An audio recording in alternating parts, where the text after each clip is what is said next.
Bonjour à tous et à toutes, bienvenue dans cette nouvelle vidéo. Et aujourd'hui on va continuer un petit peu les critiques de parcs et je vais parler aujourd'hui du parc Walt Disney Studios à Disneyland Paris. Alors, il va y avoir pas mal de choses à dire en fait sur ce parc, beaucoup plus que ce que j'aurais pensé parce que en fait, ouais, il y a beaucoup de choses à dire. De négatif, il faut bien le reconnaître.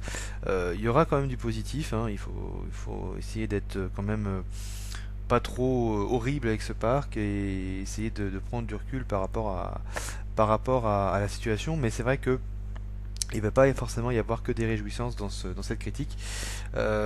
Donc voilà. Alors, tout d'abord, on va parler un petit peu de l'histoire, hein, très vite de ce parc. Donc, ce qu'il faut savoir, c'est que le parc Walt Disney Studios était à l'origine prévu en 1995.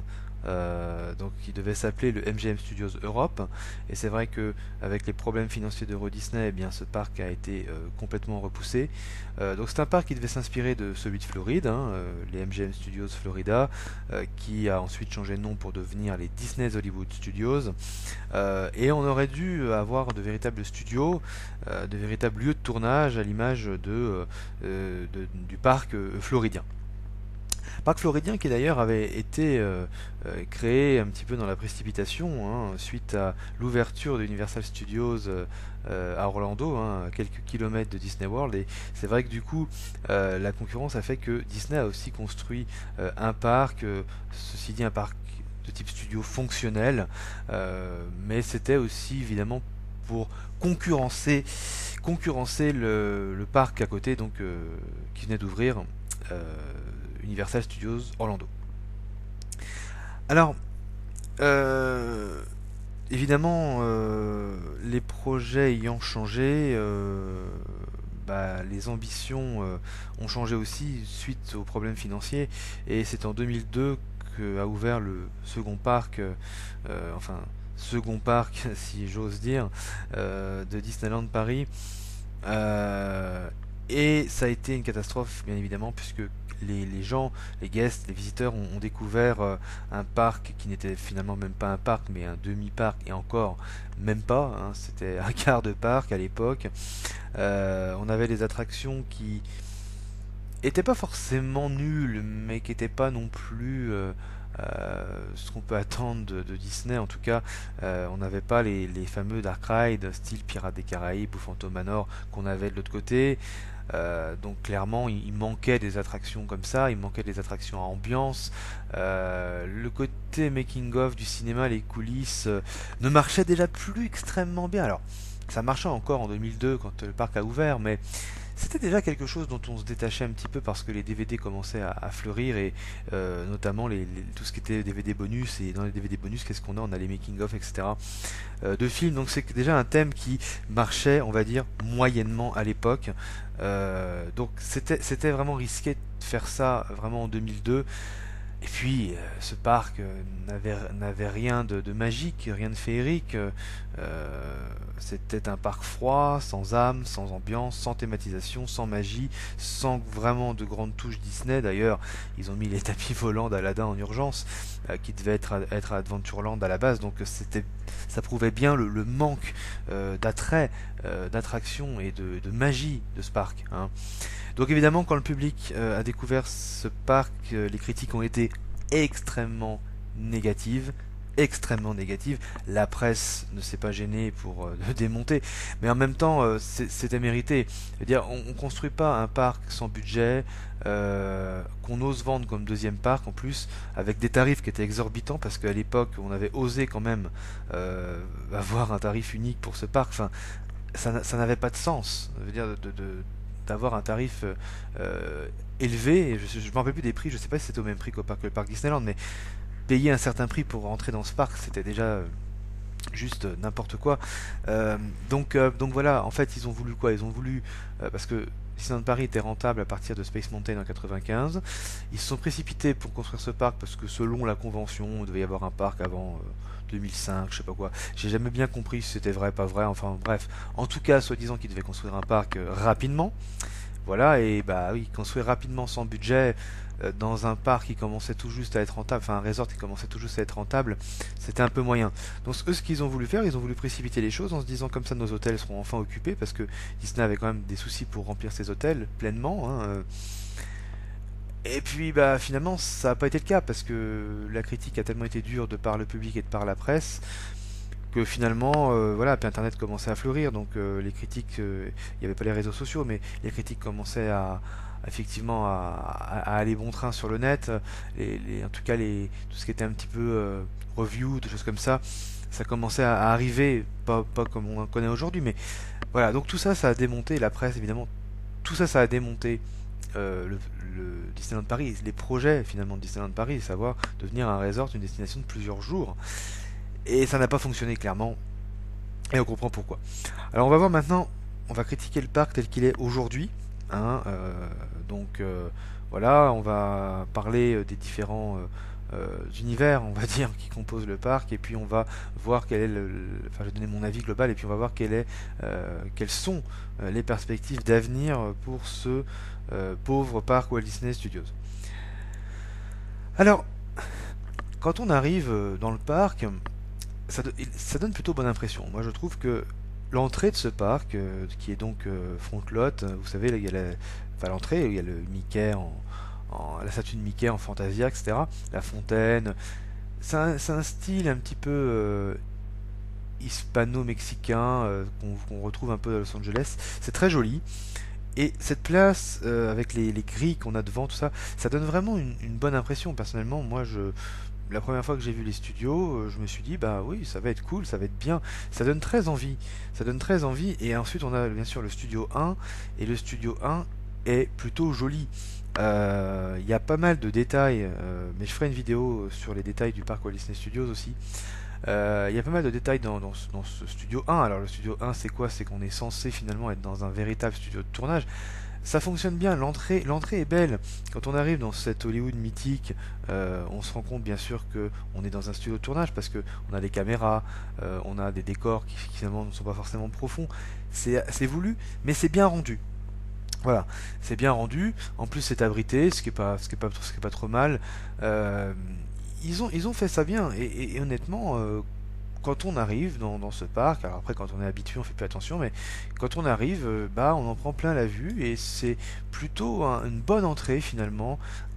Et c'était en tout cas extrêmement bien quand le parc n'était basé que sur le monde du cinéma. Évidemment, parce que on va voir que la thématique est un peu bancale sur ce parc.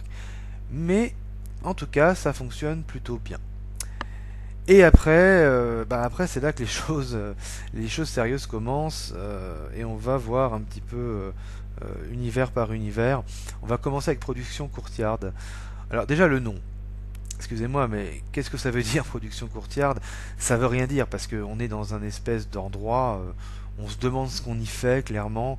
Alors on arrive, on a la statue de Walt Disney qui a toute sa place ici. Puis derrière, on a donc ce fameux Hollywood Boulevard. Et donc ça fait partie de Production Courtyard. Euh, un Hollywood Boulevard qui accompagne la Tour de la Terreur. Alors, euh, il n'y a rien à dire sur la Tour de la Terreur parce que c'est une attraction qui est incroyable, exceptionnelle, etc. Et elle a sa place au studio. Et je crois d'ailleurs que la Tour de la Terreur est finalement marque enfin euh, une identité, hein, on va dire, en tout cas un symbole fort pour ce parc. C'est la Tour de la Terreur qui a fait parler de ce parc en positif, parce que jusque-là on parlait de ce parc en négatif jusqu'en 2008, et quand la Tour est arrivée, on a enfin parlé de ce parc en positif. Donc pour moi la Tour de la Terreur c'est vraiment le début d'un renouveau pour ce parc, en tout cas une espèce de d'identité qui a commencé à se forger autour de cette tour, et à raison bien évidemment, c'est une attraction exceptionnelle. Euh, donc quand on arrive là, on voit cette tour qui est écrasante et c'est superbe. On a les ascenseurs qui s'ouvrent et les gens qui chutent, etc. Et ça donne vraiment une très belle dimension à cette zone. Le problème, c'est ce qu'il y a autour. C'est-à-dire que on a construit un Hollywood Boulevard qui aurait pu être bien. Parce que finalement, le début d'Hollywood Boulevard, on a des des façades en dur, on a des beaux décors, d'ailleurs il y a même des détails dans les vitrines, on a des agences de voyage et tout ça, on a une boutique de mode, donc moi je vous invite à regarder les vitrines, c'est extrêmement détaillé comme l'aurait fait Main Street, mais le problème c'est que on a quoi? On a deux trois boutiques comme ça, et après qu'est-ce qu'on a?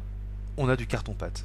C'est-à-dire qu'ils n'ont même pas été foutus de nous faire un vrai Hollywood Boulevard, qu'aurait pu ne pas forcément être long, parce que à la limite, la longueur on s'en fiche un peu, mais qu'aurait pu avoir plus de consistance avec des boutiques, avec des, pourquoi pas un restaurant, mais en tout cas des décors en dur. Et ben voilà, on n'a pas ça. Quand on voit la différence du Hollywood Boulevard en Californie à California Adventure, évidemment pas le vrai, à California Adventure, et quand on voit ce truc là qu'on nous a fait au studio, mais c'est n'importe quoi. On a du carton-pâte qui se décolle en plus, enfin, c'est affreux. On a des décors métalliques, enfin on a des supports métalliques derrière sans décor, et ça a été justifié en nous disant que c'était pour faire croire qu'on était dans un vrai Hollywood Boulevard, mais ça n'a pas de sens. Ça n'a pas de sens. Soit on faisait un vrai Hollywood Boulevard et on assumait qu'on était à Hollywood, soit mais on faisait pas ce truc-là. Voilà. Donc c'était vraiment pour accompagner la Tour de la Terreur, mais au final c'est ni fait ni à faire, et déjà ça, moi ça me pose problème, ce faux Hollywood Boulevard qui n'a pas de profondeur, qui est complètement coupé en plus en son milieu, enfin c'est absolument n'importe quoi, et là déjà ça pose souci. Euh, Ensuite on va retrouver le studio Tram Tour, et là pourquoi quoi? Pourquoi cette attraction, franchement? On nous a fait croire qu'on était dans un vrai studio de tournage. Euh, et là, c'est là qu'on voit que l'idée de départ est bancale, parce que nous faire croire qu'on est dans un vrai studio de tournage, c'est quand même un peu bidon. Autant Universal Studios Hollywood, ça fonctionne parfaitement. Et puis, voilà, puis le Tram Tour, hein, c'est d'un autre niveau, hein. Euh, d'autant là, ça fonctionne pas, quoi. Pourquoi, pourquoi avoir mis un tram pour nous faire croire qu'on était dans un studio de tournage? Alors, le tram était plus un peu plus correct avant, parce qu'on avait le costuming, etc. Ça faisait un peu making of, j'ai envie de dire. Mais aujourd'hui, ça n'a plus de sens. Cette attraction, actuellement, n'a plus aucun sens. Déjà, elle nous fait traverser aucune scène vraiment remarquable. Bon, on a Catastrophe Canyon qui est pas mal, mais encore faudrait que celle-ci fonctionne correctement pour qu'elle soit vraiment, on va dire, à la hauteur de ce qu'elle devrait être. Mais le gros souci pour moi, majeur, c'est le reste. Qu'est-ce qu'on s'ennuie dans cette attraction? Comment Disney peut proposer une attraction où clairement on se balade dans les bois, où on a des éléments de décor de cinéma qui ne parlent à personne pratiquement, et où on va nous faire croire dans Reign of Fire à un dragon qui va surgir de nulle part, alors qu'il n'y a rien qui se passe. On a un Londres dévasté, on a un très beau décor là-dessus, je dis pas, le décor est très réussi, mais qu'est-ce qu'on s'en tape, et surtout il ne se passe rien. Il n'y a pas de jeu d'acteur, il n'y a pas d'effets spéciaux bluffants, c'est un tram tour qui est resté figé dans le temps. Comment on peut présenter la même chose non-stop? Cette attraction, ça aurait pu être une attraction qui aurait pu évoluer, proposer davantage de choses, de nouvelles scènes par exemple, avec des nouvelles technologies. Mais non, c'est une attraction qui est restée figée dans le temps, clairement. Complètement figée dans le temps. Et qui en plus se base sur un vrai faux studio. Et là, c'est complètement débile. Enfin, je trouve que c'est complètement débile. Et si Catastrophe Canyon reste toujours un passage sympa, le reste n'a vraiment rien d'intéressant. Donc c'est une attraction qu'il faut supprimer. En fait, c'est une attraction qu'il faut foutre en l'air pour faire de la place. Moi, je l'aurais bien gardé si ils avaient fait un côté Hollywood cohérent. D'ailleurs, cette attraction devait être aménagée, ça avait été annoncé par Disney avec éventuellement de nouvelles scènes, et ça n'a pas été fait finalement, donc c'est un peu dommage, mais voilà, je pense que sa suppression est plus que possible, en tout cas j'espère, parce que elle n'a plus rien à faire dans ce parc. C'est une vraie poubelle, c'est un aspirateur à visiteurs, donc forcément bah voilà, il la garde, mais clairement il y a rien d'intéressant. Quand je vois que les gens font 60-70 minutes d'attente pour ça, enfin, ça affiche pas tout le temps ce temps-là, mais parfois oui. Comment on peut, quoi? Comment on peut? C'est assez inexplicable pour moi. Mais bon, il y a toujours l'envie de la découverte aussi. Et puis ensuite, qu'est-ce qu'on a dans Production Courtyard? Bah, on a une grande place vide, la place des stars. Là, jamais on a eu de banc, jamais on a eu une fontaine avec des arbres autour, des choses, quelque chose d'un peu plus joli, rien, pas de verdure, pas de petit parc. On aurait pu avoir un petit parc pour s'asseoir, se détendre, rien du tout. C'est resté la place des stars, c'est goudronné, c'est moche, il fait froid, il y a du vent en plus dans ce parc, c'est horrible. Donc rien n'est, voilà, rien ne donne envie. Bon, on a le fameux studio Cinémagique. Alors Cinémagique était une très belle attraction qui était pour moi l'essence du parc sur le cinéma. Bon, c'est une attraction qui a fait son temps, évidemment qui sera remplacée par l'Alliance des super-héros Marvel, qui sera donc le nouveau gros show assez exceptionnel, paraît-il, et on attend tous de voir ça. Donc ça, ben, je ferai une critique au moment venu. Et puis sinon, qu'est-ce qu'on a? Bah c'est tout. Hein, ben, bon, on a Stitch Live, on a Junior, Disney Junior pour les plus petits. Voilà. Donc, comment cette zone se définit, on ne sait pas. De toute façon, les zones qui ont été créées pour ce parc, c'est plus pour démarquer des secteurs et avoir quelque chose qui se démarque sur la carte, plutôt que d'avoir vraiment quelque chose de véritablement, comment dirais-je, avec des landes, quoi, qui se démarque vraiment. C'est vraiment plus pour le marquage et le repérage sur une carte qu'autre chose. Et c'est un peu dommage en soi. Alors ensuite, on va parler de Toon Studio. Toon Studio qui a donc été réalisé en 2007. Alors Toon Studio pour moi, c'est encore une fois, c'est moche, c'est incohérent. Il y a de la couleur, ça change du côté goudronné. Il y a de la couleur, mais le problème c'est que qu'est-ce qu'on veut nous faire vivre au Toon Studio? On ne sait pas. Encore une fois, c'est extrêmement flou. On nous a dit que c'était là où les Toons, c'est-à-dire les personnages classiques, Mickey, etc., allaient travailler. Bon, d'accord. Et voilà, c'est vraiment n'importe quoi. C'est une zone, on comprend pas pourquoi on a Cars et puis en face on a Nemo. Qu'est-ce qu'on veut nous faire vivre? Quel est le lien entre cela? Quel est le lien entre Toy Story et Ratatouille?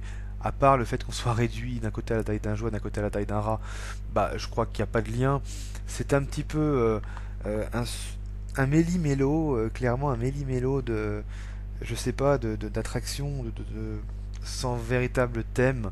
Et ça, moi, ça me gêne dans un parc Disney, parce qu'un parc Disney est censé avoir un thème, est censé nous immerger quelque part dans un environnement.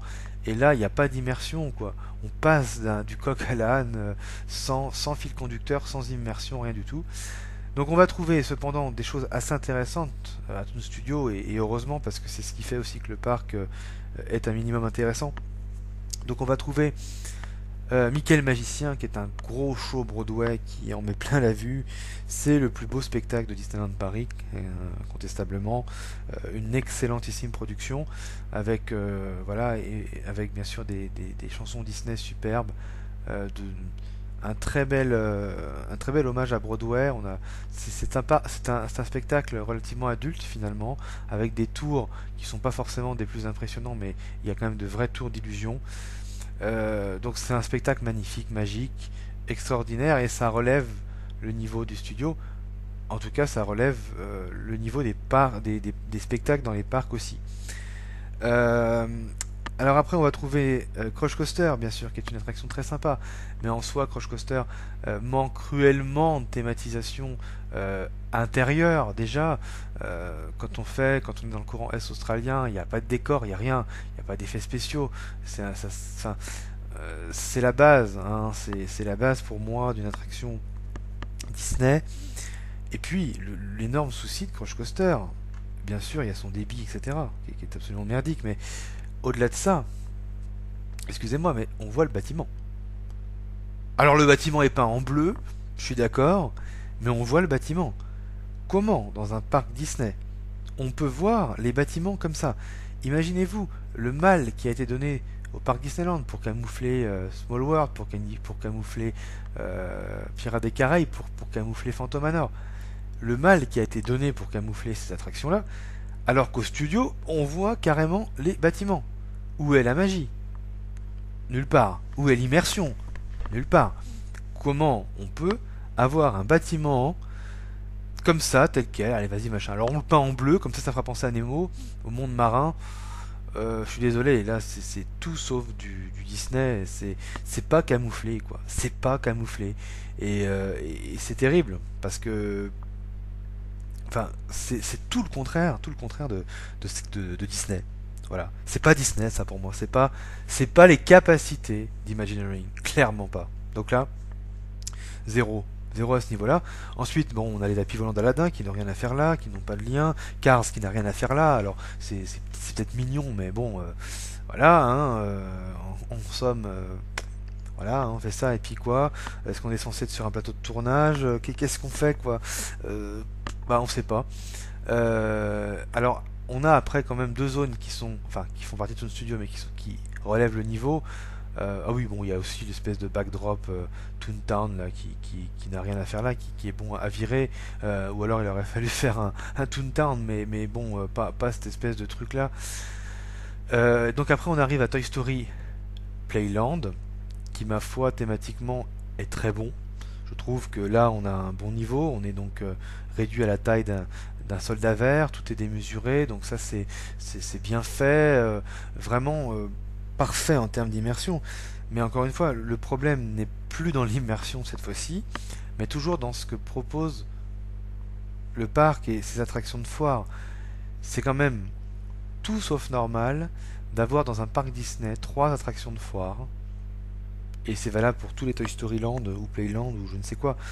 On peut pas avoir trois attractions de foire comme ça. Enfin, c'est un peu abusé, avec des temps d'attente complètement déments. Disney, c'est pas une fête foraine, et là on a une fête foraine déguisée quoi dans Toy Story Playland. Ça me gêne pas énormément, mais c'est quand même gênant parce que voilà, on n'est pas censé avoir ça quoi. Pareil, qu'est-ce qu'on fait dans ce land? Est-ce qu'on est des acteurs ou est-ce qu'on n'est plus acteurs? Parce qu'on était censé être acteurs jusqu'à maintenant, et là on n'y est plus. Et on continue avec Ratatouille. Alors la zone est magnifique, c'est la plus belle zone du parc, c'est d'ailleurs l'une des plus belles zones je trouve de Disneyland Paris. Moi ça m'a pas gêné d'avoir cette zone, pas parce que Paris est à côté que c'est gênant, on a un Paris plutôt romantique, plutôt romancé, plutôt imaginaire, donc c'est plutôt pas mal. Il y a beaucoup de détails là aussi à observer, la place de Rémy est magnifique. On a enfin un restaurant dans ce parc, parce que j'en ai pas parlé, mais les restaurants, on n'a que des fast-food dégueulasses. Là, enfin, un restaurant de standing dans ce parc. C'est pas trop tôt, avec en plus une thématisation exceptionnelle. Et puis on a quand même Ratatouille, qui est quand même donc l'aventure totalement toquée de Rémi, qui est quand même une attraction très sympa. Elle a beaucoup de défauts cette attraction, parce que les défauts sont dus notamment à la maintenance, ou à quelques défauts, le fait qu'on voie le sol, etc. Mais c'est une attraction très sympa, une attraction qui est quand même le premier dark ride de ce parc, la première attraction à ambiance de ce parc. Donc il faut quand même se dire que, ok, elle a des défauts, mais elle a le mérite d'être quand même pionnière, malheureusement pionnière, parce que depuis le temps, mais voilà, en attendant, elle a ouvert en 2014, et ça reste l'attraction classique par excellence, une nouvelle attraction classique pour ce parc, et la première version, enfin premier dark ride jamais créé dans ce parc. C'est quand même euh, assez dingue quand on y pense quand même. Donc voilà. Et puis ensuite, on continue avec Backlot. Alors Backlot, je sais même pas si je peux en parler parce que c'est une zone qui est tellement horrible. Elle n'a aucune âme. Il n'y a absolument rien à voir, il n'y a pas de thématisation, il n'y a pas de décor, c'est goudronné, on a souvent dit que c'était un parking de supermarché, et puis voilà, même parfois les parkings de supermarché sont plus jolis, il n'y a même pas de verdure, il n'y a rien, encore une fois, quel est le thème de Backlot? On nous met du rock'n'roller coaster qui, bien que l'attraction soit sympa, n'a rien à faire pour moi dans ce parc. Bon, le spectacle de voiture Motor Action est un très beau show, de cascade qui est très très sympa, mais encore une fois, qui n'est plus long que l'ombre de lui-même. Encore, il faut que les effets soient là à chaque fois, ce qui n'est pas toujours le cas, et ça c'est le problème de la maintenance à Disneyland Paris. Et puis on a Armageddon, les effets spéciaux qui sont tout sauf réussis, et de toute façon c'est une attraction qui n'a plus rien à faire. Pour moi, toute cette zone-là, elle est bonne à mettre à la poubelle, hein. Elle est bonne à mettre à la poubelle. Autre gros reproche de ce parc, c'est tout simplement le manque d'attraction, parce que la taille n'est pas un problème. Enfin, si, c'est un problème, mais c'est pas pour moi le problème majeur. Pour moi, le problème majeur de ce parc, c'est le manque de rides. C'est le manque de rides. Parce que, excusez-moi, mais c'est un parc qui est vite blindé, et c'est pas normal de pas avoir plus d'attractions que ça. Pourquoi Disney n'a jamais investi dans un Toy Story Mania ou dans un Soarin'? Moi, je m'en fiche de les avoir au parc, hein. C'est pas les attractions dont je raffole, donc personnellement, je m'en fiche de les avoir à Disneyland Paris ou pas.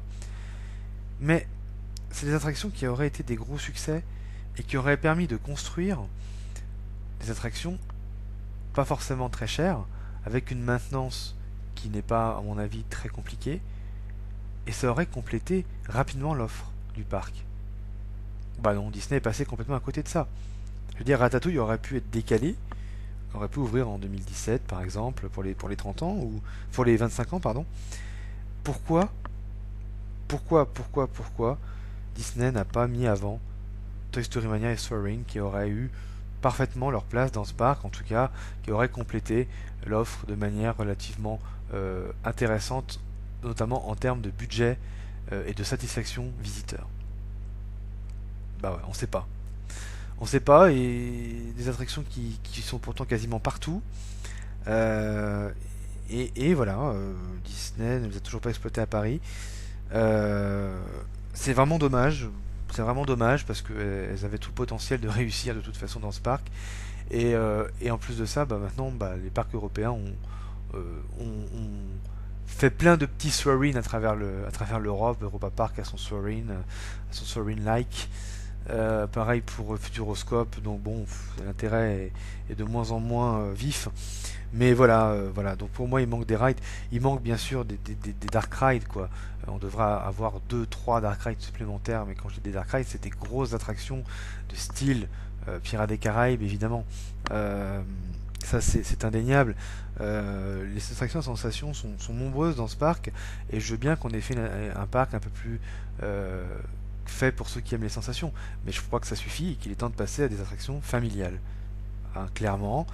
Euh, et puis donner de la chaleur à ce parc, donner de la thématisation, de la cohérence. On peut pas avoir un parc qui non seulement est petit, manque de rides, mais qui en plus manque cruellement de thématisation. Qu'est-ce que c'est que ça? Qu'est-ce que c'est que ce parc Disney? Voilà. Donc oui, il y a des qualités, il y a des bonnes attractions, il y a de bonnes choses. Le spectacle Marvel sera, je pense, exceptionnel. Mickey le magicien est exceptionnel. La Tour de la Terreur aussi. Crush Coaster est très sympa. Ratatouille est un très bon ride. Voilà.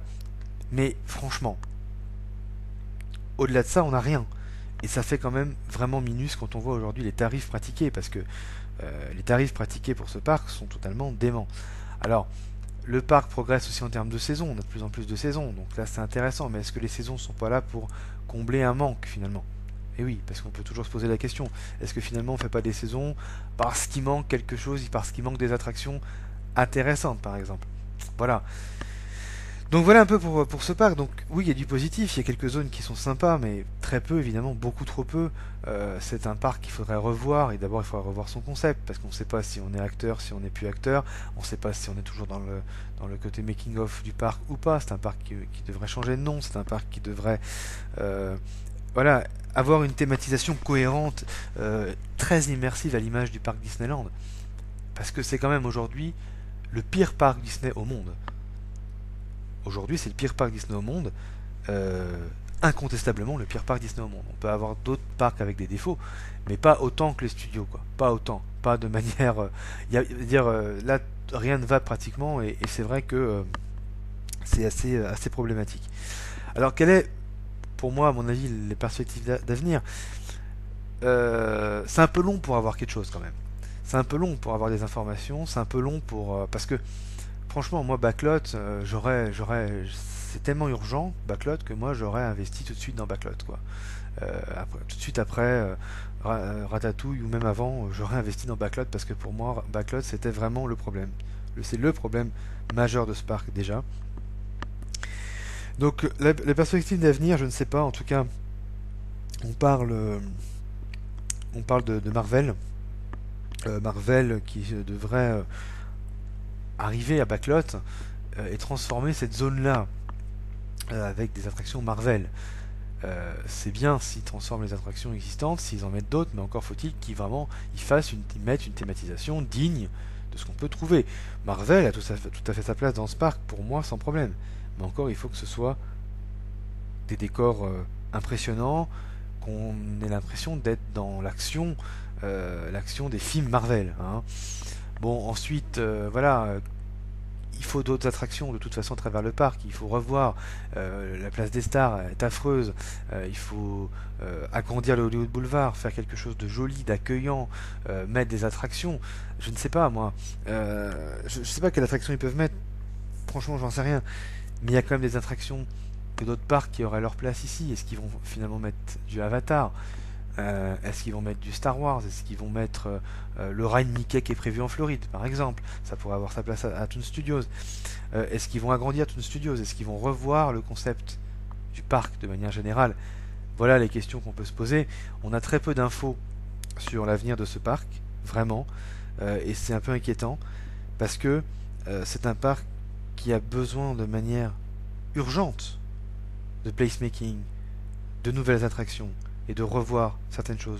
Supprimons le tram tour, mais remplaçons-le par quelque chose qui vaille le coup. Voilà. Donc tout ça, c'est un petit peu brouillon aujourd'hui. C'est un parc qui est brouillon, le concept est très brouillon. Les attractions manquent de cohérence, on passe d'une attraction à une autre sans comprendre pourquoi.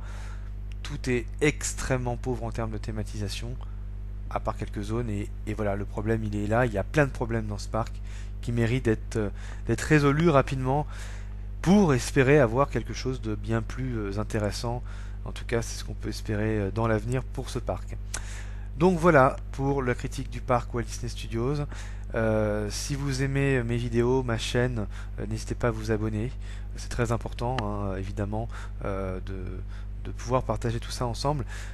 Également, il y aura d'autres attractions, d'autres vidéos sur, bien sûr, l'histoire des attractions que je vais reprendre aussi, puisque j'avais un petit peu arrêté. Donc l'histoire des attractions des parcs Disney, pardon. Et puis évidemment, il y aura d'autres séries de vidéos et d'autres critiques. Et la prochaine critique d'ailleurs arrivera très bientôt sur le parc Disneyland de Californie. Voilà, donc on se retrouve très vite. À bientôt.